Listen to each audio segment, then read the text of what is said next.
Estamos aqui na festa da família da Igreja Presbiteriana aqui em Santo Antônio da Platina. Comigo você já conhece quem está? O pastor Sérgio. Olha só! Prazer, amigão do coração. Prazer, Pastor Sérgio é um amigo muito querido do coração. Estamos aqui na festa da família, numa chácara muito linda. E como já diz o tema Festa da Família, vamos estar tratando da família hoje, não é mesmo, pastor Sérgio? É isso aí, pastor. As famílias têm sido bombardeadas nesses dias, né? Bombardeadas com filosofias, através de desenhos, que é da Disney, seja o que for. Filmes também, muito intensos, que vai contaminando a mente, o coração dos nossos jovens, da nossa juventude e de nossas crianças. Mas como cristãos, devemos ter a Bíblia como norteador. E a Bíblia continua sendo ainda viva e eficaz em nossos dias.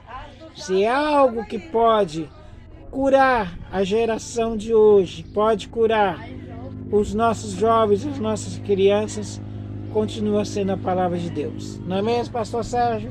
É isso aí, pastor. Grande realidade, né? Como o senhor disse, as famílias elas têm sido muito bombardeadas, né? E por que as famílias, né, pastor Daniel? Porque é a base.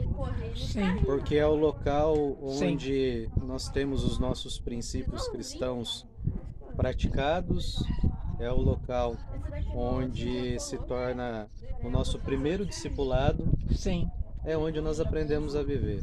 Então, hoje a intenção do inimigo das nossas almas é essa, pegar diretamente na base para que o restante seja totalmente deturpado, né? Sim, sim. O pastor Sérgio também é um advogado e ele também tem acompanhado as famílias, né? O senhor tem visto aí no fórum tudo, a luta das famílias, jovens o que totalmente desnorteados. O que o senhor pode falar dessa juventude de hoje? O que o senhor tem acompanhado no fórum? Pastor Daniel, a realidade na área da advocacia eu tenho exercido muito pouco, né? Mas pela experiência que eu tenho tido e acompanhado na vivência também no templo, as famílias, não só as famílias da própria igreja, mas também outras famílias que vêm nos procurar, né? Sim. Boa tarde, minha irmã. A questão principal é a seguinte: antes as famílias elas estão sendo devastadas, continuam ainda pela questão da infidelidade. Sim, sim. Mas hoje tem acontecido algo interessante. As famílias elas têm chegado aí, os casamentos, né?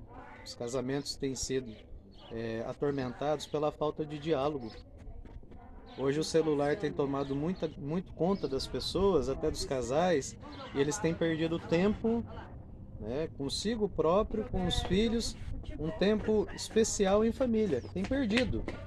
E é interessante isso, porque com a evolução da tecnologia, as famílias têm sido afetadas pelos relacionamentos conjugais e os próprios filhos com os pais, o relacionamento em família também em virtude disso, a falta de diálogo.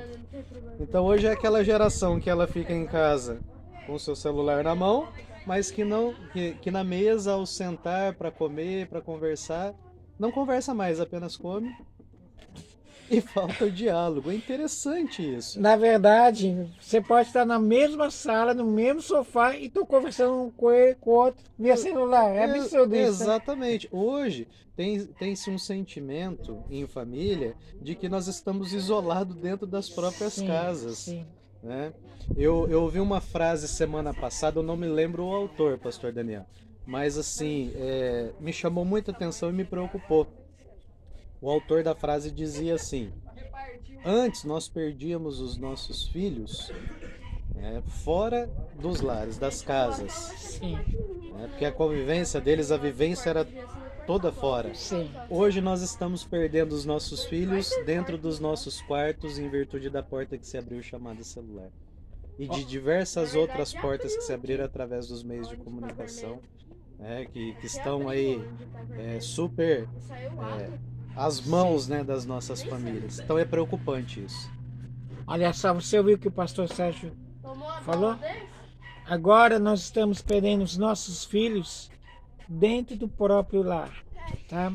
A falta de diálogo leva a isso. Quantos jovens rebeldes, revoltados na vida, porque não tem havido diálogo. Agora quero abordar uma coisa, nós estamos aí na época de eleição e muitos candidatos têm suas pautas. Alguns candidatos têm defendido liberação das drogas, liberação de assaltantes de celulares que matam e deixam famílias enlutadas, liberação do aborto, que aborto geralmente e é diretamente relacionado com famílias. O que o senhor acha sobre essas pautas antibíblicas, pastor? O que o senhor tem a considerar? O que o senhor pode falar? Pois é, pastor Daniel, nós como cristãos, fica até fácil, né, em certo ponto, de responder uma pergunta dessa. Se esses candidatos eles têm uma pauta anticristã, antibíblica, não devemos votar neles. Simples assim. Cristão vota em candidatos que defendem os valores, né, e os ideais da família. A sociedade é feita de famílias. Eu não posso impor a candidatos, inclusive cristãos, que além de defender essas ideias, querem impor os ideais cristãos aos eleitores. Nós não podemos impor nada a ninguém, pastor Daniel. Sim. Mas, né, como nós somos cristãos, nós precisamos demonstrar que se eu for eleito, se eu sou um candidato e for eleito, eu preciso sim lutar por esses ideais cristãos, Sim, porque sim. isso, e só isso, pastor Daniel, vai mudar a nossa sociedade. Sim. Só isso vai mudar a nossa forma de poder construir um país melhor, Sim. uma cidade de Santo Antônio da Platina melhor. Começa de Sim. nós, começa da família, começa de casa. Então, por isso que é a célula máter, né? A célula Sim, básica sim. é a família e é lá que nós temos que começar tudo isso. Então, simples, não votar nesses candidatos. Sim. Olha só, você que está nos acompanhando, a Bíblia diz que a inimizade do mundo é inimizade contra Deus. Agora eu quero questionar o pastor Sérgio. O que leva alguém denominar o chamado cristão a querer defender pautas antibíblicas? Porque Deus falou, não matarás, e aborto é matar um inocente. Deus falou que o nosso corpo é santuário do Espírito Santo. E quem destruiu o santuário do Espírito Santo, que sois vós, Deus o destruirá. E sabemos muito bem que as drogas destroem o corpo, o santuário do Espírito Santo. Como que pode alguém que se diz cristão querer dar liberdade para uma pessoa que mata e deixa famílias enlutadas? Como pode alguém que se denomina cristão querer defender o comunismo da Venezuela, o comunismo da Nicarágua, o comunismo da China, o comunismo da Coreia do Norte, sendo que essas ideologias, sendo que esses governos têm destruído igrejas cristãs e removido até mesmo a cruz de cima dessas igrejas? O que é, pastor? É erro dos pastores ou seria falta de conhecimento dos próprios membros das igrejas? Pergunta muito boa, pastor. Pergunta muito boa e nos leva a uma profunda reflexão. Começa de nós. Não pastores, estou dizendo. Começa de nós, pessoas. As igrejas, elas estão cheias de pessoas que elas se dizem ter aceitado a Cristo como seu Salvador, então se tornaram cristãos. Só que quando eu aceito a Cristo como o meu Salvador, o Espírito Santo começa um processo de regeneração na minha vida. Como Jesus falou para Nicodemos, é preciso nascer de novo, né? Mas as igrejas estão cheias de pessoas que pseudo aceitaram a Jesus como seu Salvador, mas não mudaram de vida. Então aceitaram da boca para fora, não são cristãos. E por óbvio que o Espírito Santo não faz essa regeneração, não transforma a pessoa de dentro para fora, ela continua a mesma, defendendo os mesmos ideais que não são bíblicos, cristãos. Então, infelizmente, é uma cultura, pastor, que por mais que nos púlpitos, e nós precisamos como pastores sempre estar abordando isso, são nos púlpitos que as igrejas vão aprender, são nos púlpitos que a igreja ela vai poder gerar uma reflexão a respeito de determinados temas. Escola bíblica nós vamos mais a fundo, mas nos púlpitos precisamos, como pastores, orientar as igrejas a respeito dessas situações e abordar a fundo, pastor, sem temer hoje a qualquer repressão do Estado. Princípios bíblicos têm que ser defendidos do púlpito, e isso não é racismo, isso não é preconceito, isso é falar de algo que é bíblico. Sim. Né? Então, assim, eu não vejo um problema nos pastores, embora muitos estejam preocupados com qualquer outra coisa que não seja isso. Sim. Né? Estão preocupados com outras áreas da igreja do que a família é colocada em último lugar. Sim. Mas é de cada um, pastor. É de cada um. Nós precisamos de uma reflexão. Será que somos realmente cristãos? Será que temos sido realmente cristãos? Essa é a pergunta que eu tenho feito diuturnamente. Não só para os meus irmãos na igreja, mas observando condutas de outros pastores, Sim. de líderes, mas também de outros irmãos em Cristo. Sim. É como Paulo dizia, né? As igrejas estão cheias de carnalidade. O que seria isso? Pessoas que estão lá dentro Sim. e na realidade elas não mudaram, elas são as mesmas, né? Aparenta ser cristão pelo rótulo, Sim. mas elas não mudaram nada. Deixa eu pegar esse gancho do pastor Sérgio. Nem todo crescimento é saudável. O câncer cresce. O câncer se desenvolve, mas não é saudável. É doença. Assim, muitas igrejas também, né, pastor Sérgio, têm crescido, têm se inchado, mas não é um crescimento saudável. O que o senhor pode falar? Pois é. Atos dos Apóstolos, a palavra nos diz que a igreja primitiva, ela crescia, o Senhor acrescentava, mas ela é enfática no que fazia essa igreja crescer, pastor. A igreja era cheia do Espírito Santo. Cheia do Espírito Santo. Sim. Isso gerava um temor, Exatamente um respeito, gerava uma convivência, uma unidade, todos tinham um mesmo propósito, enfim. Isso que é o essencial. Se uma igreja cresce, mas ela não tem esses princípios, aí vai acontecer, pastor, que tem acontecido inclusive na nossa cidade.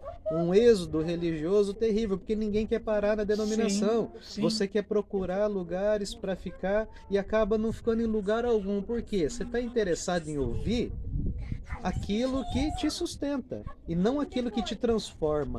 Sim. Né? E isso realmente nós precisamos nos alertar a respeito disso.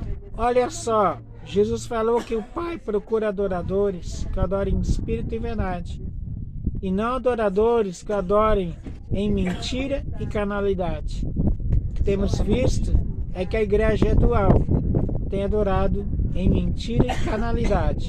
A carnalidade tem sido muito alta nessa geração, não é verdade, pastor? Exatamente, pastor. Assim, não generalizando, porque há muitas denominações, né, muitos irmãos em Cristo. Eu não gosto nem de falar denominação, porque nós somos um mesmo povo. Sim. Mas no nosso meio, no meio do povo cristão, realmente a carnalidade tem se aflorado de uma forma assustadora nos nossos dias. E isso tem sido preocupante. Nós precisamos cortar o mal pela raiz. Precisamos, porque senão a situação vai ficar complicada. Estado laico seria o que? Estado que respeita, tá? Nós podemos respeitar a opinião, mas Estado laico não significa por amordaça, tá? E assim somos nós, cristãos, respeitamos o Estado laico, porém não podemos deixar de anunciar, como disse o apóstolo, não podemos deixar de anunciar naquilo que temos crido e ouvido. Certa feita, tentaram calar o apóstolo Pedro, de falar do nome de Jesus. E Pedro falou, não podemos deixar.